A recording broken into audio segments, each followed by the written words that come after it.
Halo semuanya, kali ini kami mendapatkan tugas dari mata kuliah Psikologi Industri. Nah, topik yang kami ambil adalah perencanaan dan pengembangan karir. Langsung saja kami akan membahas tentang topik tersebut. Perencanaan karir atau career planning adalah suatu proses di mana individu dapat mengidentifikasi dan mengambil langkah-langkah untuk mencapai tujuan karirnya.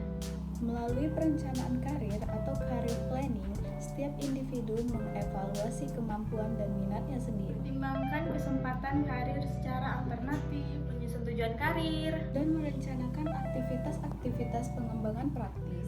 Menurut tujuan perencanaan karir dibagi menjadi 4. Yang pertama adalah memperoleh kesadaran dan pemahaman diri. 2. Mencapai kepuasan pribadi. Yang ketiga, mempersiapkan diri untuk memperoleh penempatan dan penghasilan yang sesuai. Dan yang terakhir adalah efisiensi usaha dan penempatan waktu. Ada pula faktor yang mempengaruhi perencanaan karir, seperti pertama, tahapan kehidupan karir, di mana di sini seseorang akan merasa berubah terus-menerus dan kemudian mereka memandang perbedaan karir dalam tingkatan hidupnya. Nah, dalam hal ini yang dilakukan individu yaitu entry stage, master stage, dan basic stage. Yang kedua, dasar karir. Setiap orang dapat memiliki aspirasi, terbelakang, dan pemahaman yang berbeda satu dengan yang lain. Ada 5 perbedaan motif dasar karir yang menjelaskan jalan bagi orang-orang untuk memilih dan mempersiapkan karirnya, di mana mereka menyebutnya sebagai jangkar karir, yaitu antara lain kemampuan manajerial, kemampuan fungsional dan teknis, keamanan, kreativitas, serta otonomi dan kebebasan. Jalur karir merupakan urutan jabatan-jabatan yang diduduki seseorang untuk mencapai tujuan karir seseorang. Secara teori, ada beberapa sistem jalur karir. Yang pertama adalah vertical system, yang kedua adalah turn and branch system, yang ketiga adalah plan job rotation system, dan yang terakhir adalah diamond system. Dengan adanya perencanaan karir, perusahaan akan mendapatkan yang pertama, menurunkan tingkat perputaran karyawan. Yang kedua, mendorong pertumbuhan karyawan. Ketiga, memenuhi kebutuhan-kebutuhan organisasi akan sumber daya manusia di masa yang akan datang. Yang keempat, memberikan informasi kepada organisasi dan individu lebih baik mengenai jalur potensial di dalam suatu organisasi. Dan yang kelima adalah pengembangan pegawai yang dapat dipromosikan. Perencanaan karir membantu membangun penawaran internal atas talenta yang dapat dipromosikan untuk mempertemukan dengan lowongan yang disebabkan oleh masa pensiun, henti bekerja, dan pengembangan. Sekarang kita masuk ke dalam pengembangan karir.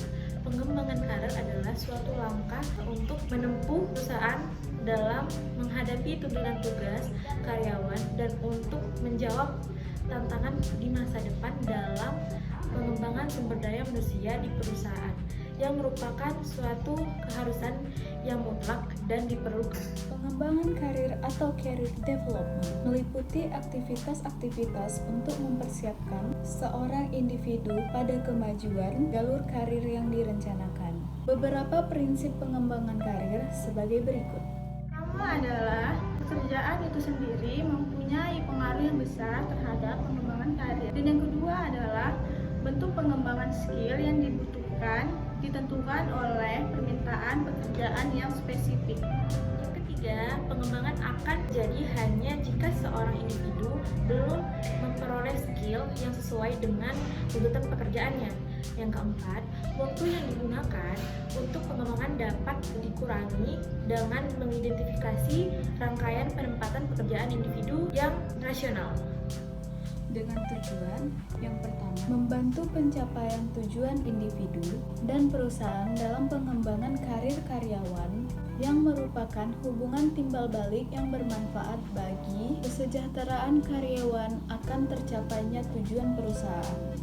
Yang kedua, menunjukkan hubungan kesejahteraan pegawai dan perusahaan Merencanakan karir pegawai dengan meningkatkan kesejahteraannya sehingga memiliki loyalitas yang lebih tinggi. Ini adalah membantu pegawai menyadari kemampuan potensinya, di mana pengembangan karir membantu menyadarkan pegawai untuk kemampuannya untuk menduduki suatu jabatan tertentu sesuai dengan potensi dan keahliannya.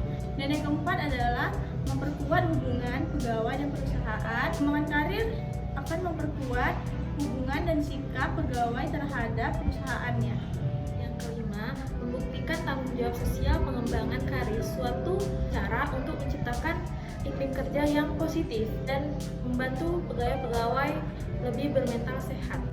Yang keenam, memperkuat pelaksanaan program-program perusahaan karir, membantu program-program perusahaan agar tercapai tujuan perusahaannya. Sedangkan faktor pengembangan karir adalah yang pertama, hubungan pegawai dengan organisasi. Yang kedua, personalia pegawai. Yang ketiga, faktor eksternal. Yang keempat, politicking dalam organisasi. Yang kelima, sistem penghargaan. Yang keenam, jumlah pegawai. Yang ketujuh, ukuran organisasi. Yang kedelapan, kultur organisasi. Dan yang kesembilan, tipe manajemen. Pada dasarnya, pengembangan karir dapat bermanfaat bagi organisasi dan karyawannya. Sekian penjelasan dari kelompok kami. Apabila ada kesalahan kata, mohon dimaafkan. Terima kasih.